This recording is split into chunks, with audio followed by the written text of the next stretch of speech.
On New Year's Day, my husband suddenly asked for a divorce.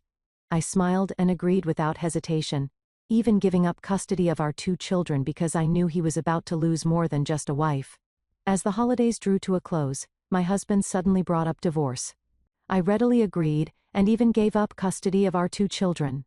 On the night of December 28th, as Michael pushed the divorce agreement in front of me, the beef stew he loved was still simmering in the kitchen.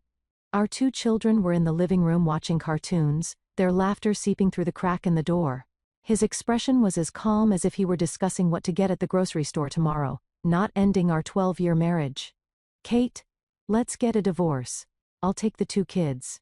The house is yours, and I'll give you another $100, 0 inches compensation." He said the words, flowing so smoothly and naturally that it was obvious he had rehearsed them many times. I picked up the pen and signed my name on the agreement, without even looking at the specific clauses. "Fine. All I want is my freedom." Michael was stunned. All the persuasion explanations and reassurances he had prepared were now useless. He would never know that I had been waiting for him to say those words for 3 whole years. Disclaimer: the plot of this story is fictional. Any resemblance to actual events is purely coincidental. As Kate brought the last dish to the table, the clock on the wall pointed to exactly 7 p.m., roasted chicken, mashed potatoes, and sautéed green beans with garlic. All were favorites of her husband, Michael, and their children. "Dinner's ready," she called out to the living room. Leo, their 8-year-old son, and Mia, their 6-year-old daughter, raced to the table and climbed into their designated seats. Michael slowly emerged from his home office, still holding his phone. His brow slightly furrowed as he looked at the screen. "Did you wash your hands?" Kate asked the children. "Yes," the 2 children, chorus. Michael sat down at the head of the table, placing his phone beside him. Kate served him a piece of chicken, and then gave the children more food. She had been doing this for 12 years. It had become muscle memory. "Dad, are we going to Grandpa and Grandma's for New Year's?" Leo asked as he ate. "Yes, we'll go over on New Year's Day," Michael said, taking a bite of potato. "Did Mom buy you new outfits?" "Yes," Mia chimed in. "Mom bought me a sparkly red dress. It's so pretty." Kate smiled at her daughter. "Wear it to Grandpa and Grandma's. They'll definitely love it." The atmosphere at the dinner table was relatively harmonious. Michael asked a few questions about the children's schoolwork, and Kate reported on the progress of the holiday shopping. The children chattered about fun things that had happened at school. This was Kate's life. Married for 12 years, a stay-at-home mom for 8 years, her life revolved around her husband, children, and the house. She got up at 6 a.m. every day to make breakfast, drive the children to school, buy groceries, cook, clean, pick up the children from school, help with their homework, prepare dinner, and put the children to bed. It was a repetitive day-after-day cycle. After dinner, Michael went into his office as usual, saying he had to deal with work. Kate cleared the dishes, and the 2 children helped wipe the table. This was a habit she insisted on cultivating, even though they often left streaks everywhere. The sound of the dishwasher filled the kitchen. Kate wiped the counters mechanically, her gaze passing through the window to the thousands of lights in the high-rises across the way. Behind each light was a family, a story. Some were happy, some were not. Most, like hers, were neither good nor bad, just getting by. "Mom, can I watch a show for a little while?" Mia ran in and asked, looking up with her small face. "Have you finished your reading homework?" "Yes." Leo helped me with the hard words. Kate dried her hands. "You can watch for half an hour. You have to take a bath and be in bed by 9 o'clock. "Okay." Mia ran back to the living room happily. Kate finished cleaning the kitchen and went to the laundry room to fold the clothes. The December wind was bitingly cold, and the towels that had been hanging on the line outside were stiff. She brought them in warm and smelling of the cold air, Michael's dress shirts, the children's fleece jackets, her own yoga pants. All the clothes were mixed together just like this family, seemingly integrated on the surface. But in reality, each had its own texture and purpose. At 9 o'clock, Kate promptly urged the children to take a bath. Leo could already wash himself, but Mia still needed help. The bathroom was steamy, and her daughter's small body was soft and warm. Kate carefully lathered her with soap. "Mom, why is Dad always in his office?" Mia suddenly asked. "Dad has to work. But Chloe's dad doesn't work at home." Chloe said her dad plays Legos with her after work. Kate's hands paused for a moment. Every dad's work is different. Mia seemed to half understand, and was soon distracted by the bubbles. After blow-drying the children's hair, telling them a bedtime story and tucking them in, it was almost 10 o'clock. Kate gently closed the door to the children's room and stood in the hallway taking a deep breath. Only at this time of day did she truly have her own time, even though it was only a few short hours, and even though she usually used it to tidy up the house and prep for the next day. Michael was still in his office. Light shone from under the door, and she could faintly hear him talking on the phone. His tone was gentle with a hint of a smile. Not the perfunctory smile he usually had for her and the children, but a genuinely happy one. Kate stood at the door for a few seconds, but ultimately did not knock. She turned and went into the master bedroom. From the bottom drawer of the nightstand, she took out a journal. The black moleskin cover was worn at the edges. It was a gift from Michael, in the year they got married. At the time he had said, "Katie, from now on, write down whatever is on your mind in here. When we're old, we can look back at it together. It will be very interesting." Kate opened the journal. It was filled with densely written words, but they were not sweet nothings, but rather records of accounts, plans and clear-headed self-dialogues. The latest page read the December 19, 2025, 3 months left until the goal, persevere. She picked up a pen and added a line below, "Everything is normal today. He took 2 calls tonight, avoiding me both times. Mia asked why Dad doesn't play with her. I was at a loss for words." After writing, she put the journal back in its place and covered it with a few books. Then she went to the bathroom to wash up, changed into her pajamas, and lay down on the bed. Their wedding photos still hung above the headboard. In the photo, she was 24 years old with a brilliant smile and eyes full of light. Michael had his arm around her shoulder, also looking blissful. 12 years had passed, and the photo had faded, just like their love. Kate turned off the lamp and lay in the dark with her eyes open. She heard the office door open, heard Michael's footsteps, and heard him go to the guest bathroom to wash up. They had been sleeping in separate rooms for 3 years. The reason was that Michael worked late and was afraid of waking her. The guest room door closed gently. Kate turned over and closed her eyes. She didn't need to check his phone to know that Michael was definitely texting some woman at this moment. Maybe the one named Jessica, or maybe someone else she didn't know about. 3 years ago, she had discovered the ambiguous texts on his phone, the unfamiliar perfume on his shirt, and the sudden increase in his late nights at the office on weekends. She had confronted Michael. He had explained that it was a colleague, a work requirement, and that she was overthinking it. Kate chose to believe him, or rather, she chose to pretend to believe him, because at that time she had no job, no income, and no way out. Her 2 children were still small, and she couldn't let them lose their complete family.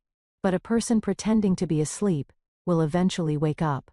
A year ago, she began to change quietly. She enrolled in an online accounting certification program and studied every night after her family had gone to sleep. She reconnected with her old college friends to inquire about job opportunities. She even started running on the treadmill and lost the baby weight she'd never quite shed. These changes were very small, and Michael didn't notice at all. In his eyes, Kate was still the meek and obedient housewife who couldn't do anything but take care of the children and the house. And that was exactly what Kate wanted. The sound of the wind outside the window grew louder. The weather forecast said it would snow tonight. Kate thought about the gifts she needed to bring to her in-laws' house for New Year's, the brunch she needed to prepare, and the gift cards for the kids. As she thought, she fell asleep. The next day was December 29th. Kate got up at 6 a.m. to prepare breakfast. Michael was up early for once, sitting at the dining table, looking at his phone. His expression somewhat absent-minded. "I've got all the gifts for your parents' house ready," Kate said, placing a plate of scrambled eggs in front of him. "I bought a nice bottle of scotch for your dad, and a cashmere scarf for your mom. I've also prepared the gift cards for the kids." Okay," Michael said, without looking up. "Did you sleep well last night?" Kate asked, pouring herself a glass of orange juice. "It was okay." Michael finally looked up at her, his eyes somewhat complicated. "Kate, tonight after the kids are asleep, let's talk." Kate's hand paused. "Talk about what?"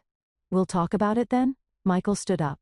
"I'm going to the office to take care of some things first. I'll be back this afternoon. He hastily finished his breakfast, put on his coat, and left. Kate stood by the window, watching his car drive out of the subdivision and disappear into the morning mist. She had a feeling that what was coming was finally coming. Sure enough, that night after the children were asleep, Michael knocked on the master bedroom door. He was holding a folder, his expression deliberately serious. "Sit," he said, pointing to the small armchair by the window. Kate sat down, her hands on her knees, adopting a submissive and listening posture. This was the wife posture she had perfected over many years, one that would put Michael at ease. "Kate, we've been married for 12 years, Michael began, his tone heavy. "You've worked hard all these years, taking care of the kids and the household. I know all that." Kate didn't speak, waiting for him to continue. But Michael took a deep breath. "I feel that our marriage has problems. We have nothing in common to talk about anymore. Every day, besides the kids in the house, we hardly say a word. A marriage like this is torture for both of us." Kate lowered her eyes. So, Michael handed her the folder. "This is a divorce agreement I had drawn up. Take a look. The terms are very generous. The house is yours, and I'll give you another $100 0 compensation. I'll take the 2 kids. After all, I have a stable job and income, and I can give them a better life in education." Kate took the folder but didn't open it. She had known this day would come. She just didn't expect it to be just a few days before New Year's. "Who is she?" she asked, her voice calm. Michael was taken aback for a moment. "Woman? The woman who made you decide to divorce?" Kate raised her head and looked straight at him. "Jessica, or someone else I don't know about." Michael's face changed slightly. "That's not important. The important thing is that we have no feelings for each other anymore. Continuing to be together will only torture each other. Kate, you're still young. With the money and the house you can start a new life." Such familiar lines, Kate could almost recite them from memory. On TV, in movies, and in real life, when men want a divorce, they always use this set of excuses for your own good to set you free to start a new life. "Do the kids know?" she asked. "Not yet. I wanted to talk to you first, and then tell them slowly." Michael's tone softened. "Kate, I know this is hard for you, but it's better to make a clean break. We should both pursue true happiness." Kate opened the divorce agreement and quickly scanned it. The terms were indeed generous. The house was worth about $500 plus $100 inches cash. For a stay-at-home mom who hadn't worked in 12 years, it was more than generous. Custody of the children went to Michael with visitation rights of twice a month, and the option to have them stay with her for a period during the summer. Alimony was a one-time payment with no further entanglement. It was very clean, very neat, very much in Michael's style. "Do your parents know?" Kate asked. "I'll explain to them," Michael said. "Don't worry. I won't say anything bad about you. I'll just say we grew apart and separated amicably."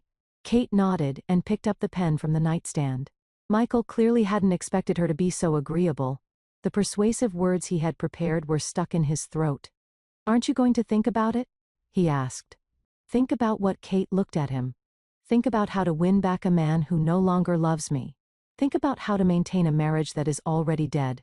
Michael was speechless. Kate signed her name on the agreement, her handwriting neat and clear. "Michael, I have only one request," she said. "Through the New Year's holiday we'll still act as usual in front of the kids. After the holidays we'll tell them and go through the procedures. I don't want the children's holiday to be unhappy." Michael was visibly relieved. Of course. That's what I was thinking too." "Also," Kate added, "during this period please continue to live at home. We can sleep in separate rooms, but don't act abnormally in front of the children." "Okay. I promise." Kate handed the signed agreement back to him. "Then that's it. You should get some rest. We still have to go to your parents' house on New Year's Day." Michael stood there with the agreement, as if he wanted to say something else. But Kate had already turned around and started straightening the duvet, a gesture of dismissal. He ultimately said nothing, and left the room. After the door closed, Kate stood still for a long time. Then she walked to the closet, opened the bottom drawer, and took out the black journal. She turned to a new page and wrote the December 29, 2025. "He proposed a divorce.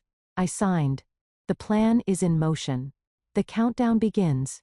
After writing, she put the journal back in its place, turned off the light, and got into bed. In the darkness, the corners of her mouth turned up slightly. For 3 years, this was the day she had been waiting for. On December 31st, New Year's Eve, Kate started bustling about early in the morning, putting out festive decorations, chilling champagne, and preparing the ingredients. As agreed, Michael was more attentive than usual. When he was helping to hang some fairy lights, he even took the initiative to talk to her. The left side is a little crooked, a little higher. Kate directed Michael to adjust the position of the lights.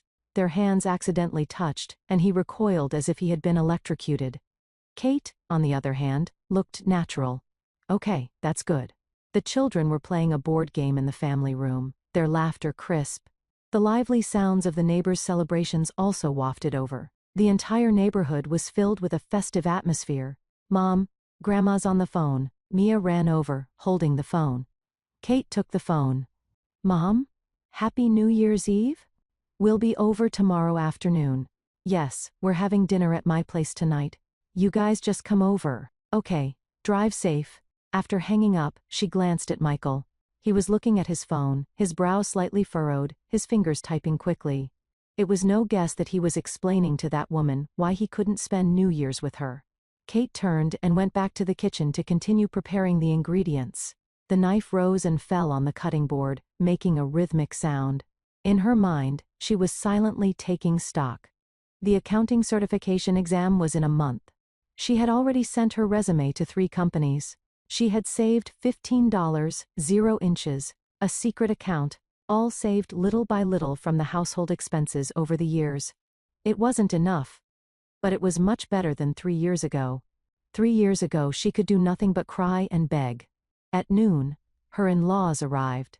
Michael's father was a retired history professor and his mother was a homemaker, a typical traditional family. They were quite satisfied with Kate, mainly because she managed the household well and had given them a grandson and a granddaughter. Catherine, you've worked so hard making all this food, her mother-in-law said politely, but her eyes were critically scanning every corner of the living room. It's my pleasure, Kate said, with a smile pouring coffee. Dad, Mom have some coffee. Where's Michael? Her father-in-law asked. He's in his office dealing with work. He'll be out in a minute, Kate said. As she spoke, Michael came out, putting on a gentle and filial mask. Dad, Mom, you're here. Was the traffic bad on the way? The family sat in the living room and chatted. The topics were nothing more than the children's school, work, and recent news about relatives. Kate served drinks and snacks on the side, interjecting a few words from time to time, playing the role of a perfect daughter-in-law. She noticed that her mother-in-law was wearing a new bracelet, a very nice one. Mom, that bracelet is beautiful. Is it new? A smug smile appeared on her mother-in-law's face. Michael bought it. He said, it's from Tiffany's. I don't know. Michael quickly chimed in. I saw it on a business trip last time and thought it would suit Mom, so I bought it. Kate smiled and nodded, but in her heart she was calculating. That bracelet must have cost at least a few $1,000s. Michael had never bought her such expensive jewelry. For her last birthday he had given her a sweater from Kohl's and it was bought on sale online. But she said nothing and continued to peel apples and arrange the fruit platter.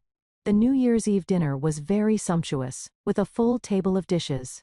Kate made prime ribs, scalloped potatoes, roasted asparagus, and a large salad. Michael opened a bottle of red wine and poured a little for everyone. Here's to a happy new year for our whole family, good health, and all the best. He raised his glass. Everyone clinked glasses and said, cheers. Kate looked at this scene and suddenly felt it was absurd. This family was clearly falling apart. Just 2 days ago this man had handed her a divorce agreement, and now they were sitting together for a reunion dinner.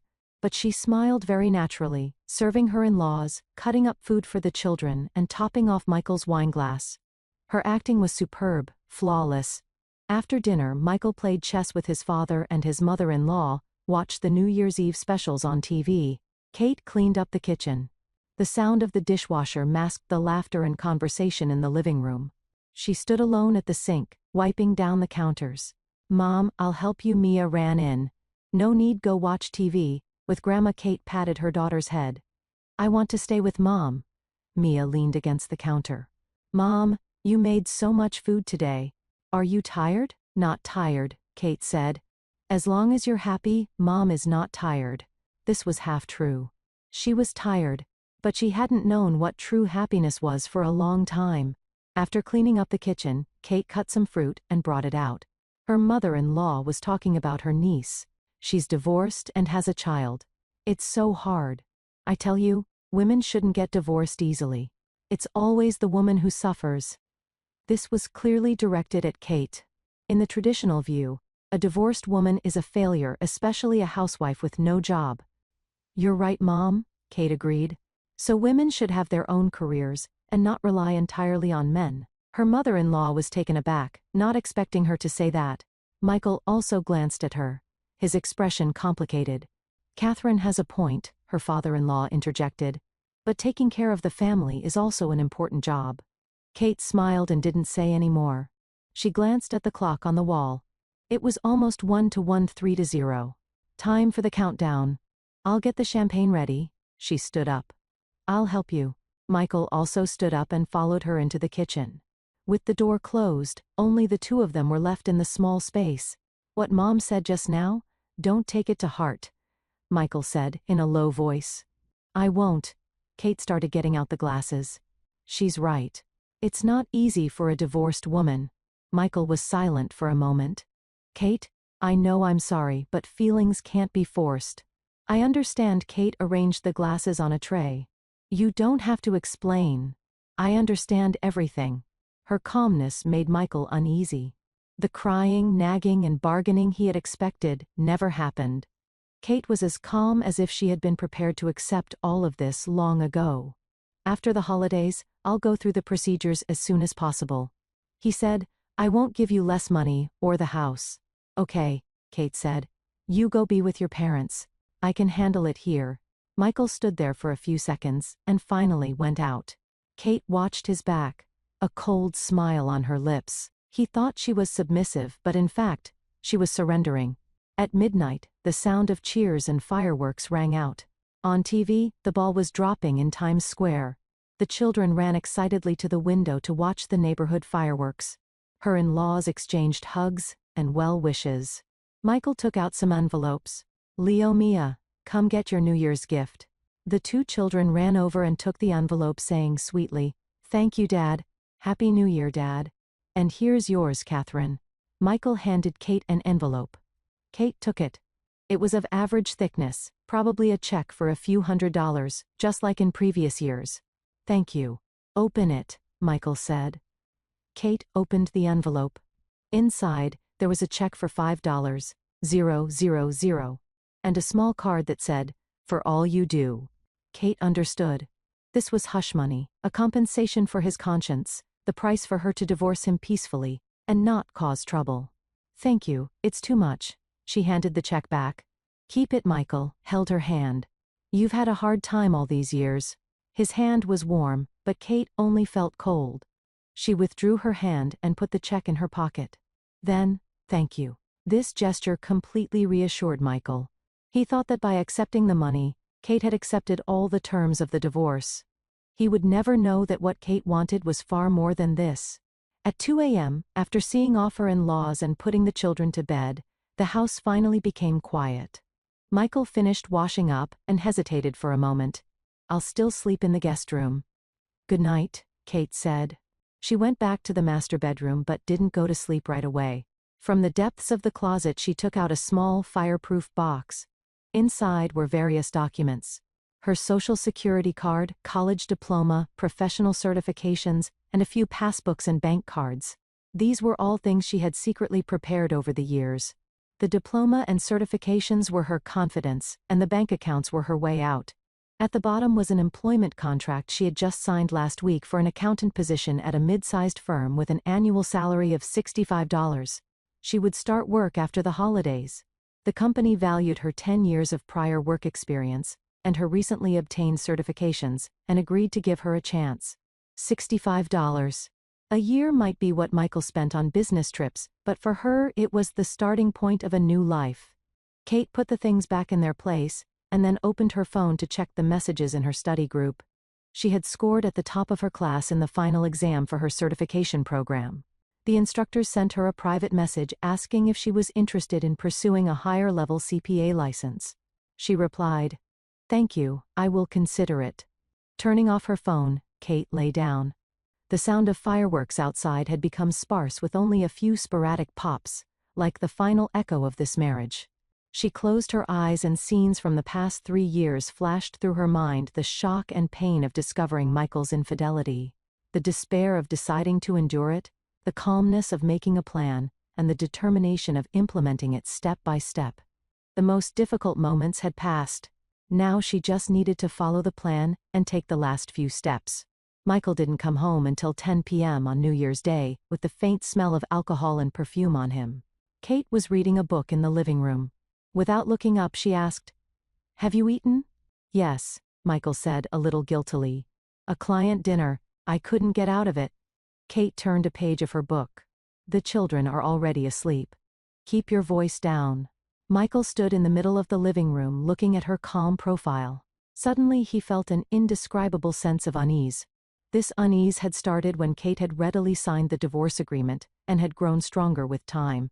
None of the reactions he had expected had occurred. No crying, no questioning, no bargaining. Kate was as calm as if she had known this day would come, even as if she had been waiting for it. "Kate," he began, "let's talk." Kate closed her book and looked at him. "Talk about what the divorce agreement is already signed. What else is there to talk about?" "You?" Michael chose his words carefully. "Can you really accept it? I mean the divorce and the children going with me." "What can I do if I can't accept it?" Kate retorted. "Cry and beg you to come back. Would that work?" Michael was at a loss for words. "Michael, we've been married for 12 years. I know you." Kate stood up and walked over to him. "You won't change your mind about something you've decided. Since that's the case, why shouldn't I be more dignified and save myself some pride?" What she said was logical, but Michael still felt that something was wrong. The Kate in front of him was too calm, too rational, not at all like the gentle, even somewhat weak wife he knew. "As for the children, as we agreed, we'll tell them after the holidays are over," Kate interrupted him. "During this period I hope you will cooperate. At least in front of the children, we should still appear harmonious." "I will," Michael promised. Kate nodded and turned to walk towards the bedroom. After a few steps, she turned back. "By the way, as for your parents, you explain it to them yourself. I don't want to hear any gossip about me from them." "I won't. I'll handle it." Kate closed the bedroom door. Michael stood in the living room, not moving for a long time. He took out his phone wanting to call Jessica, but after thinking about it he put it down. For some reason he didn't want to make this call in Kate's house. In the guest room, Michael tossed and turned. He recalled Kate's changes in recent months. She had started wearing makeup and dressing up, enrolled in an online course, and would occasionally go out to dinner with friends. At the time he thought it was a good thing. It meant that Kate had her own life, and wouldn't be too dependent on him. Now that he thought about it, these changes might have been premeditated, but he quickly dismissed the idea. How could Kate have premeditated a divorce? She was a housewife. How could she live without him? He must be overthinking it. The next day it was customary to visit one's own parents. Kate took the children back to her parents' house. Michael used the excuse of having to work and didn't go. This was exactly what Kate wanted. She needed some time alone with her parents to talk. Kate's parents lived in the old part of town. The house was not big, but it was very clean. Her father was a factory accountant before he retired, and her mother was an elementary school teacher. They were both honest and down-to-earth people. "Why are you alone? Where's Michael?" her mother asked. "He has something to do with the office and can't come." Kate put down the gifts. "Dad, Mom, I have something to tell you." Seeing her serious expression, her parents exchanged a look. They both had a bad feeling. Kate had the two children go to the den to play, and then closed the living room door. "What's wrong? What happened?" her mother asked anxiously. "Michael wants a divorce," Kate said calmly. "I've already signed." The living room was completely silent. The coffee cup in her father's hand almost fell to the ground. Her mother's face turned pale. "What divorce? Why is he seeing someone else?" "Yes," Kate said. "It started 3 years ago. I just never said anything." "How is that possible?" Her mother couldn't believe it. Michael seems so decent. Mom, people change. Kate held her mother's hand. Don't get excited. Let me finish. She told her parents everything. Her endurance for the past 3 years, the process of discovering Michael's infidelity and the recent signing of the divorce agreement. But she concealed the part about her own preparations, only saying that she was forced to accept it. That bastard. Her father trembled with anger. I'll go give him a piece of my mind. Dad, don't go. Kate held her father back. It's useless. His heart is no longer in this family. Forcing him to stay is meaningless. Then what about you? What about the children? Her mother said. Her face streaked with tears. You haven't worked for so many years. How will you live after the divorce? I have a plan, Kate said. The house is mine, and he'll give me $100. I can start work after the holidays. I found a job in accounting position paying $65 a year. Her parents were stunned. They hadn't expected their daughter to have a plan already. You found a job? Her father asked. Yes, I signed the contract before Christmas. I start next week, Kate said. Dad, I've put all the accounting knowledge you taught me to use. Her father's eyes welled up with tears. When she was young, he had wanted his daughter to study accounting, thinking it was a stable profession. But after Kate got married and became a full-time housewife, he had always regretted it. Good, good, her father nodded repeatedly. It's good that you have a job.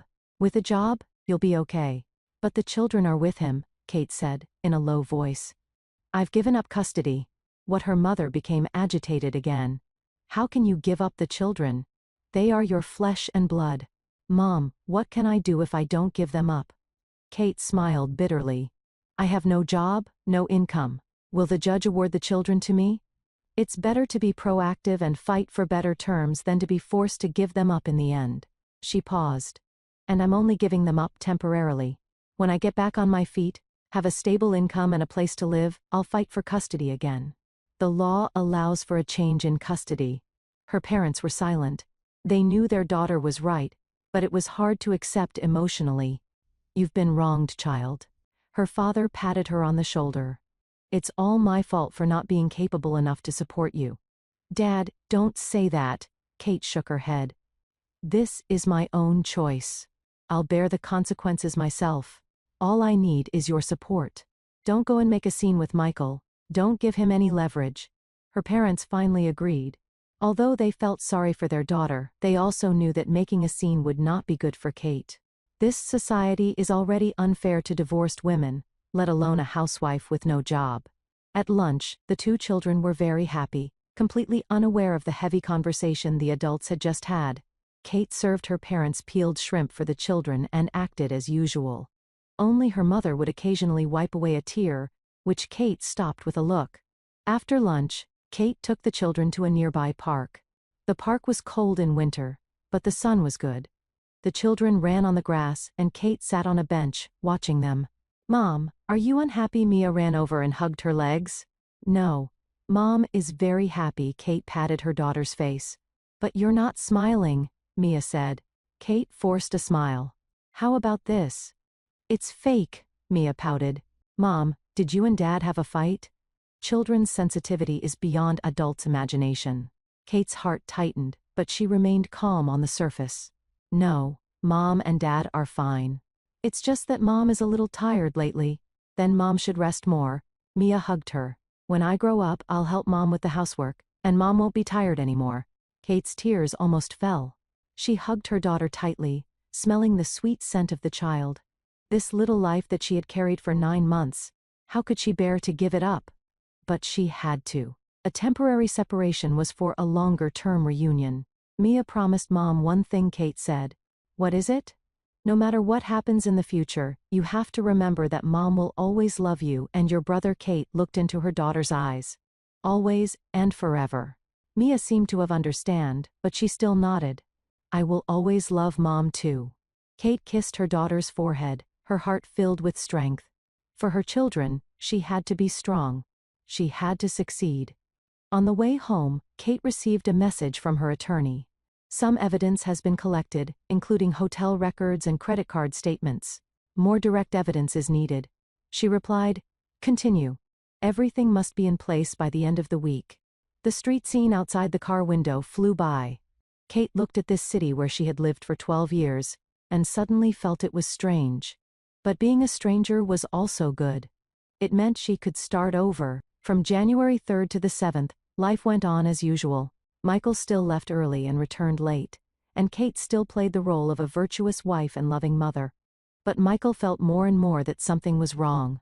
Kate was too calm, so calm that it was unsettling. On the night of the 8th, Michael finally couldn't take it anymore and knocked on the master bedroom door after the children were asleep. "Kate, let's talk." Kate was reading a book. She took off her glasses. "Talk about what again?" "You." Michael hesitated for a moment. "What are your plans for the future?" "I mean, after the divorce? Find a job and start over," Kate said. "Otherwise, wait to go broke." "I don't mean that." Michael walked in and sat down on the edge of the bed. "I mean, if you need help like finding a job or no need," Kate interrupted him. "I can take care of myself." Michael looked at her and suddenly realized that Kate had changed. Not her appearance, but her eyes. In the past, her eyes were always gentle, even a little timid. Now they had become sharp and determined. "Kate, do you hate me?" he asked. "Hate," Kate laughed. "Hate is too tiring." "Michael, I don't hate you. I'm just disappointed in you, and even more disappointed in myself for being so blind for so many years." These words were more hurtful than hate. Michael's face changed slightly. "I know I'm sorry, no need to explain," Kate said. "We've already signed the agreement. We'll soon have no legal relationship. We've had no emotional relationship for a long time. So there's really no need to explain." The distance in her tone made Michael feel very uncomfortable. He stood up. "Then, you should get some rest." At the door he turned back. "Kate, no matter what, I hope you're well." "I will be," Kate said. "Definitely." The door closed. Kate picked up her phone and sent a message to her attorney.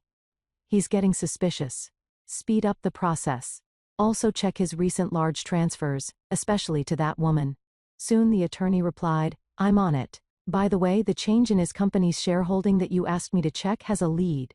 6 months ago he transferred 10% of his shares to a shell company. The legal representative of that company is Jessica's younger brother." Kate's eyes narrowed.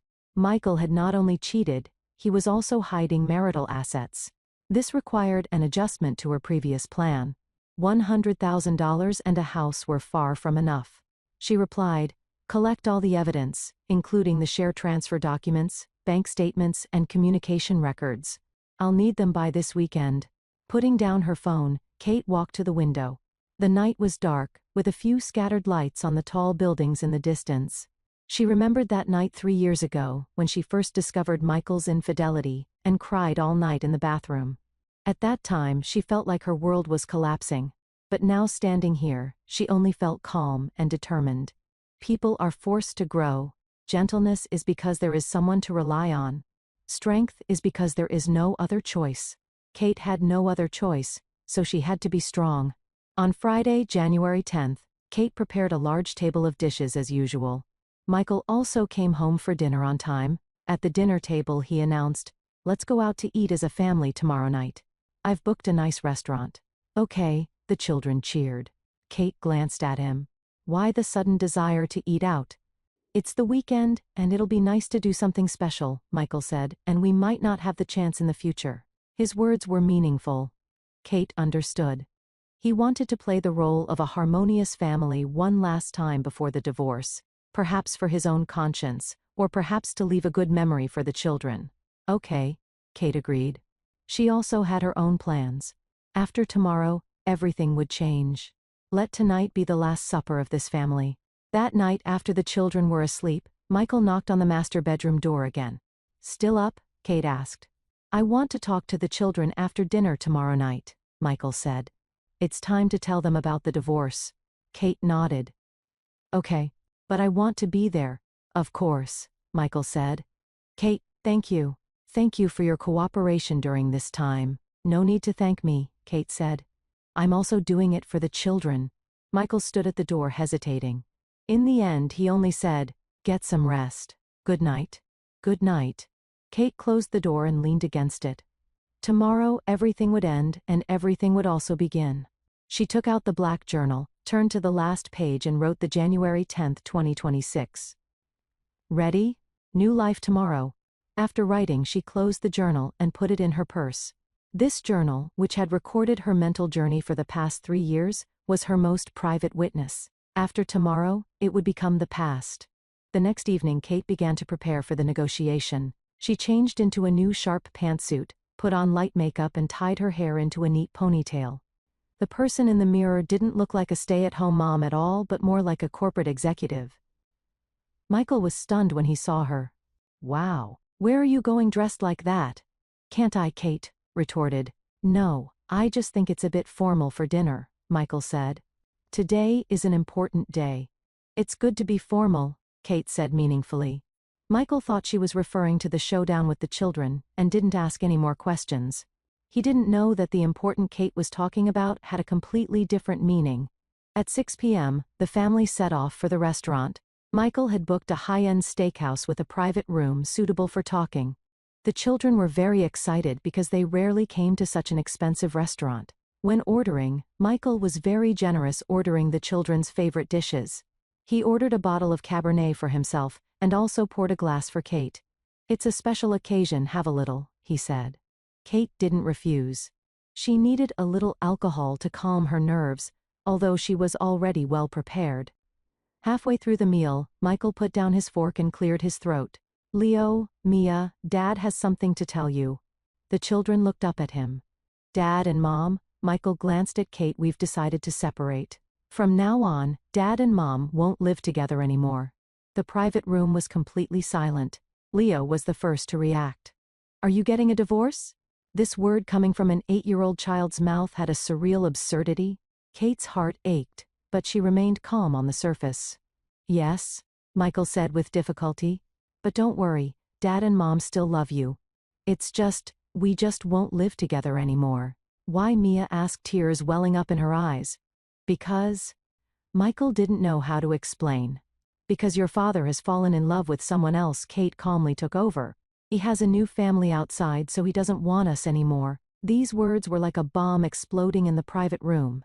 Michael's face turned pale. Kate, what the hell are you talking about? Kate took a manila folder from her purse and pushed it in front of him. These are your hotel records with Jessica starting from 3 years ago. A total of 47 times. Do you need me to read them to the children?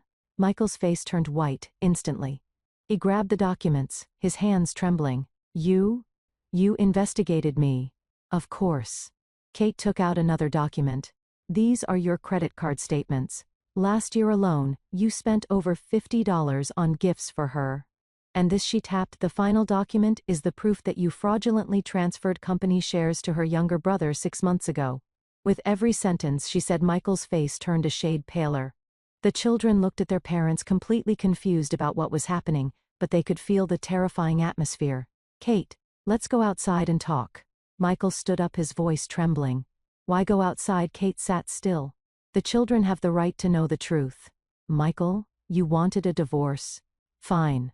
I agree.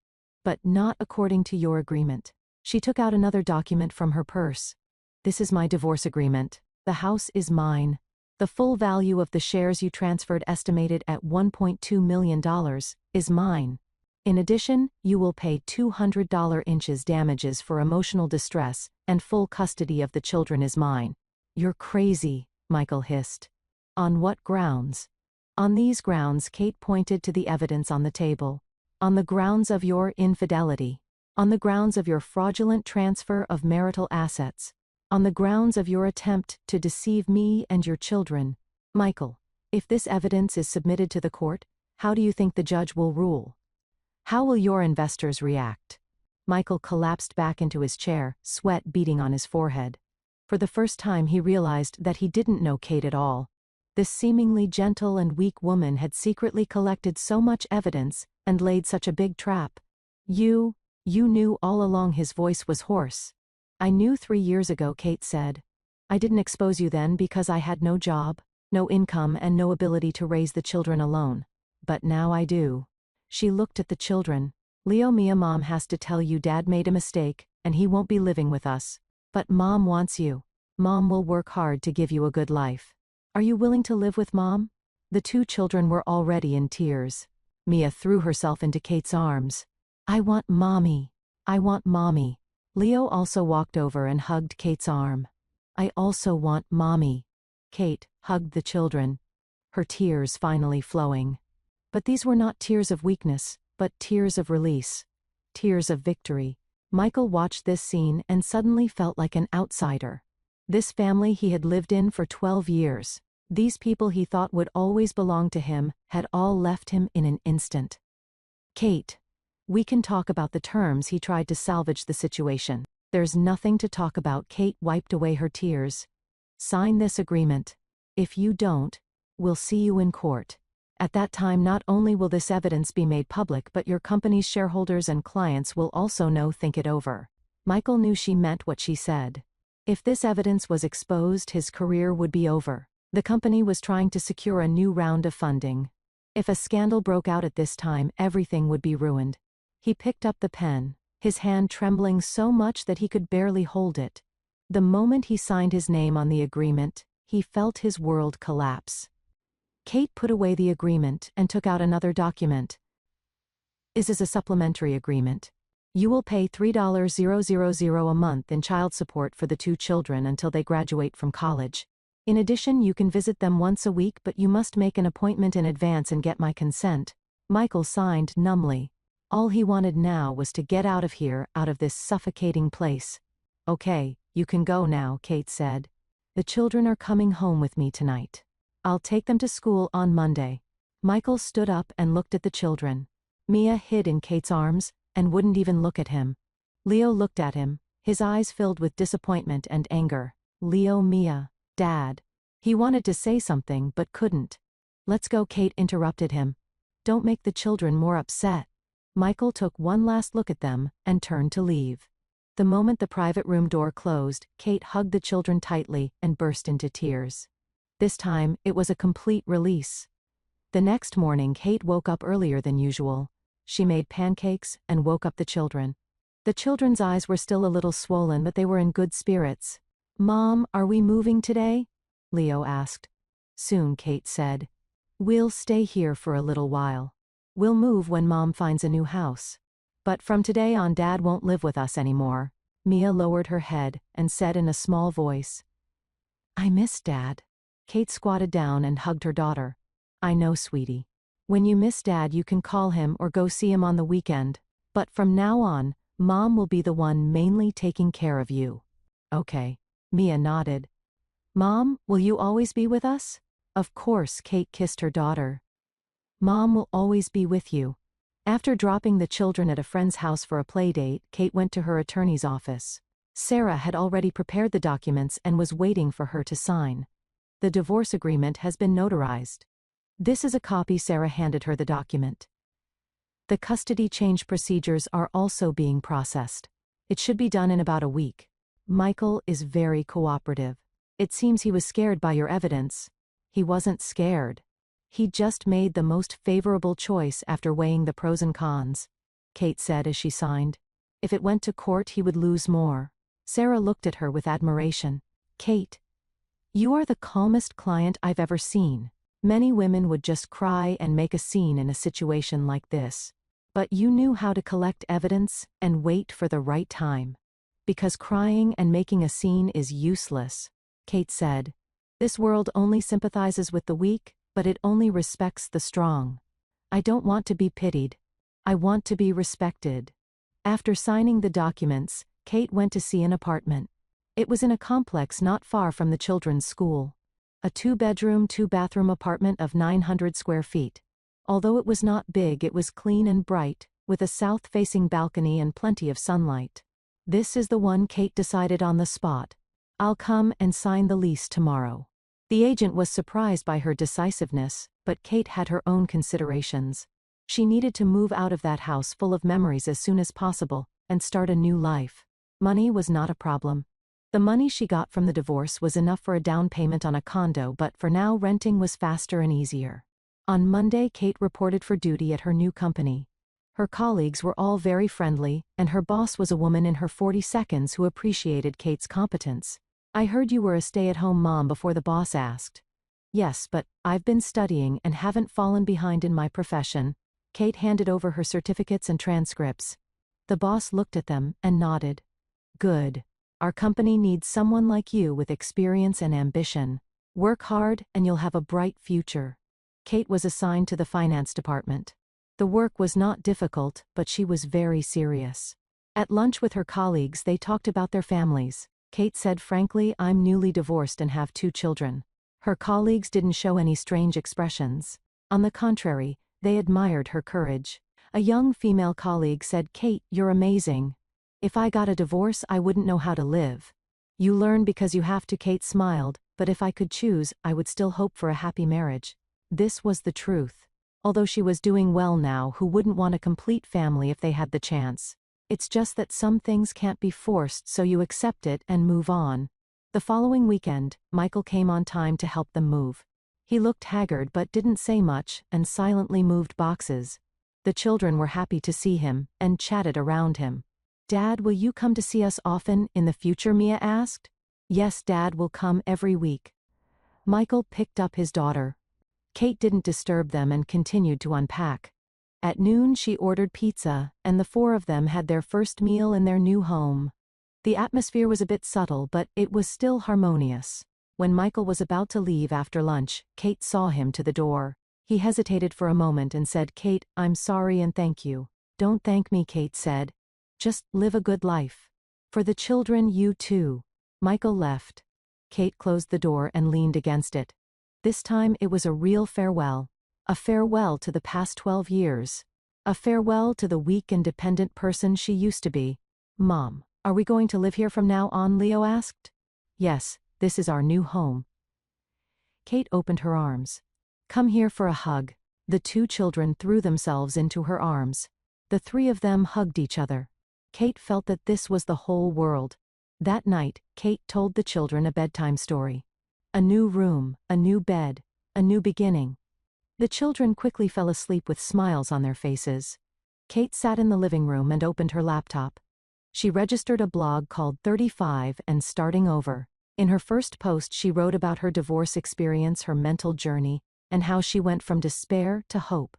After publishing it, she closed her computer and walked to the balcony. The balcony of her new home was not big, but she could see the city lights in the distance. The night wind was cool, but Kate's heart was warm. Her phone rang. It was her mother. Katie, have you finished moving? Was it smooth? Very smooth, Kate said. Mom, don't worry, I'm fine. That's good. Her mother's voice was a little choked. Katie, Mom is proud of you. I'm proud of myself too, Kate said. This was the truth. After hanging up, her phone rang again. This time it was Michael.